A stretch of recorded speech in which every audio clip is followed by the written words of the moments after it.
Kjera is a 5-star mecha court caster. She was originally available as an event reward operator during the Break the Ice event, but is now available at max potential through the record restoration of the same event.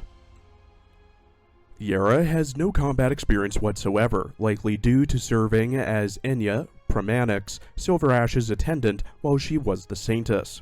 She stands at 165 centimeters tall, was born on the 5th of December in Yereg, and is of an undisclosed race, but is potentially a Faranmut. In her archive files and promotion record, it's noted that despite her youthful appearance, Kjera carries an unmistakable air of seniority, shaped by her subtly old-fashioned outlook that feels surprising rather than off-putting. She is naturally and deeply caring, and many operators describe working with her akin to being guided by a family elder. Unusual, but comforting. Observations from Yereg further suggest her identity is far more complex than that of the Saintess's head maid. As Dr. Callison notes, among her kind, she may be the easiest to get along with. Unlike Pramanix, who must carve out rare vacations to visit Rhodes Island, Kjera enjoys far greater freedom and often remains on board as long as she pleases, likely serving informally as a bridge to Saintess Enya. She has never avoided fellow Yereg figures, even comfortably crossing paths with Silver Ash, and rarely presents herself as merely the Saintess's surrogate. Instead, she seems to genuinely enjoy the operator lifestyle more than most. With her deep, vivid knowledge of Yereg, far surpassing even Carlin Trade's guides, she has helped many operators gain a richer understanding of her homeland. When Kjera submitted an application for Saintess Enya to become an interim collaborative operator, Rhodes Island was deeply hesitant due to Enya's political status and her strained relationship with her brother, Ensiodas, already Operator Silver Ash. Despite doubts over Enya's true intentions and the risk of their rivalry spilling into Rhodes Island, her decision to join was ultimately approved, acknowledging that ties already existed and that both siblings accepted strict neutrality as operators. At Rhodes Island, they stand only as Pramanix and Silver Ash, bound by its rules. Privately, Kjera admits she cannot remain a mere observer forever, and entrusts the Doctor with helping prevent their widening divide from becoming another conflict.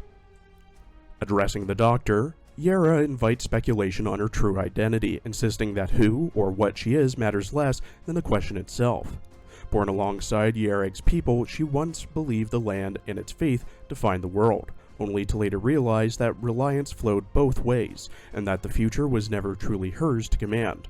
She represents Yereg's past, not its present or future, and struggles with the weight of hopes she cannot guide. Now she seeks the meaning of her own existence and the path she should follow in a land she loves but cannot lead.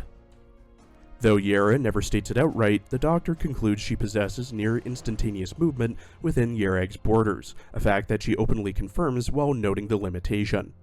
She also demonstrates subtle mental suggestion, allowing her to pass unnoticed and live among Yereg's people for centuries without suspicion.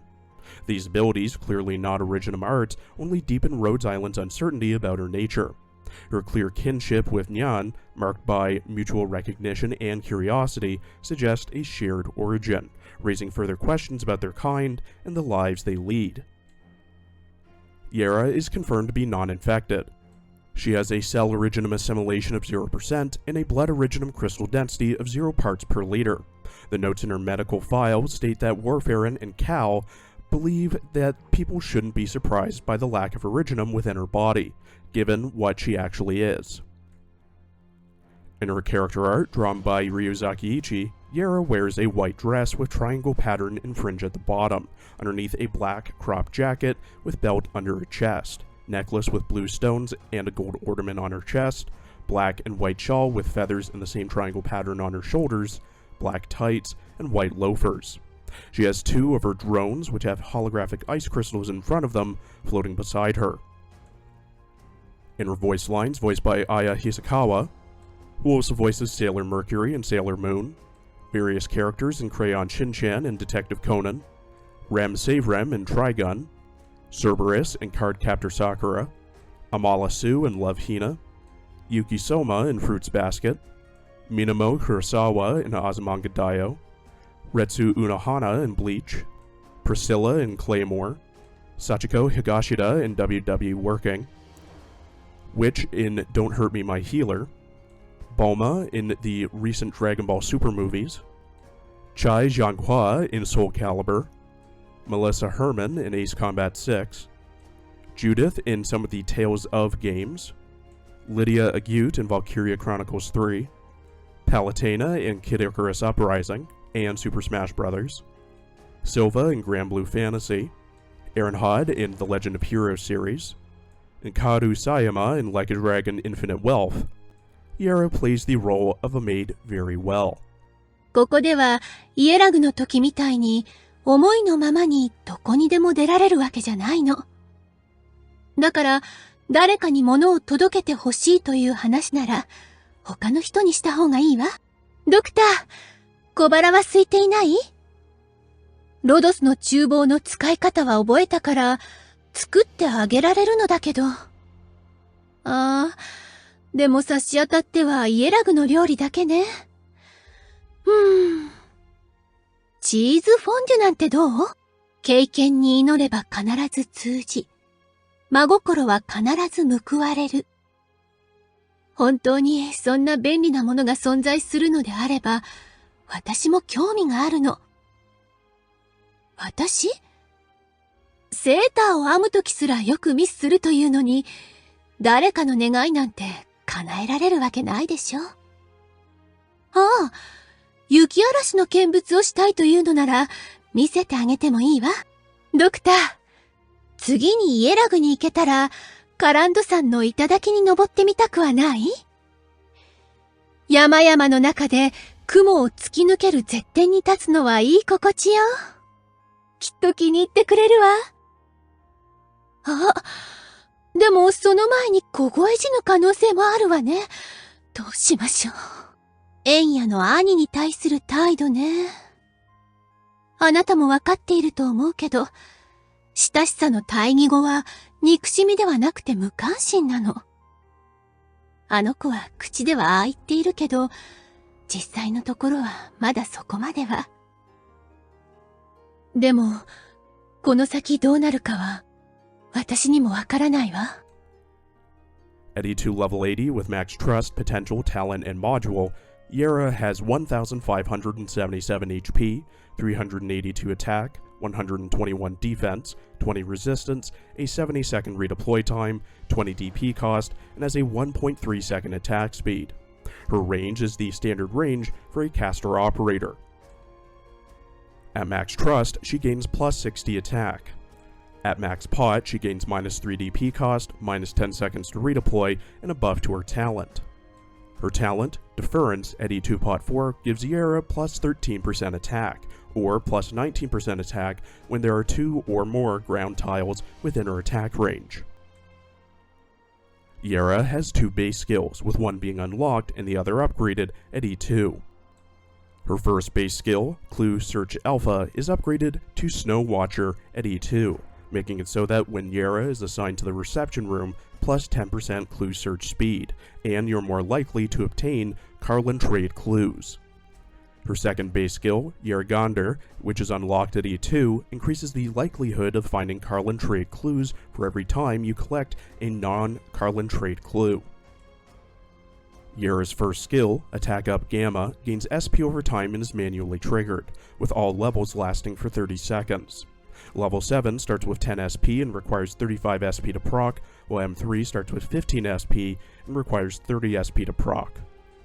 At level 7, Kjera gains plus 60% attack. At M3, it's plus 100% attack.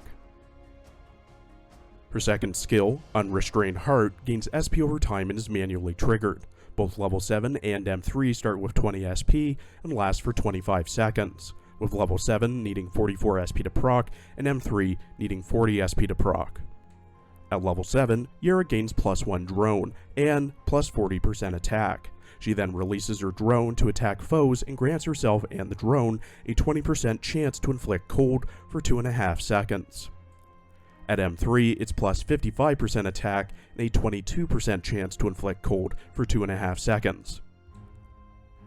Kjera has an FUN-Y module named In the Woolen of Snow, which makes it so that her drones deal more damage when it attacks the same enemy again, dealing up to 120% of Kjera's attack as damage.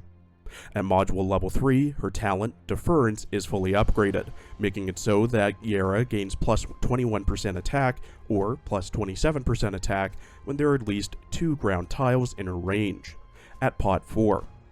She also gains plus 102 HP and plus 28 attack. To unlock and fully upgrade this module, you must have Kjera at E2 level 50, have 100 trust with her, have your own Kjera deal at least 80,000 damage to foes, 3-star Break the Ice stage BI-7, deploying your own Kjera and using her S2 at least twice, have 6 module data blocks, 20 data patching strips, 8 data patching devices, 3 refined solvents, 4 RMA 70-24s, 5 sugar lumps, and 150,000 LMD. Before we even start, I only just found out that it's not Kjereg, it's Kjereg. So that's why I'm saying Kjera instead of Kjera. Anyways, I've tried to use Kjera time and time again in some of my stage clears and integrated strategies runs, but she suffers from what I like to call 5-star event operator syndrome. Essentially, this syndrome makes it so that the 5-star operator can be good in extremely niche and specific scenarios, but they're more often than not outclassed by better, more often 6-star operators. Her talent is very basic, though easy to proc, just needing at least 2 ground tiles in her range for a up to plus 19 to plus 27% attack buff, depending on if you have your module and are at max pot or not. Her S1 is also extremely basic, just boosting her attack, but it does last for 30 seconds, which is not too bad for a duration. She does try to be one of those status operators with her S2, where it can inflict cold in 1 in 5 hits, not something to really be relied upon for freezing unless there's active stage elements that inflict cold, like in the Break the Ice event. And it's also going to take a long time to recharge, so it's not as reliable as some other cold-inflicting operators. If you want a good mech, Accord Caster, Lap Alter, and especially Golden Glow are much better choices, as Lap Alter can inflict fear and has a global range for a few of her skills, while Golden Glow has a massive S2 range, can deal burst damage, and has a global ranged S3. For cold inflicting, Gnosis, S1, or S3, no priority to raise for Kjera. Thank you for watching. Please follow my Twitter and Blue Sky for updates, and please check out my other Azure Lane and Uma Musume videos as well. Come back tomorrow for next week's character teasers.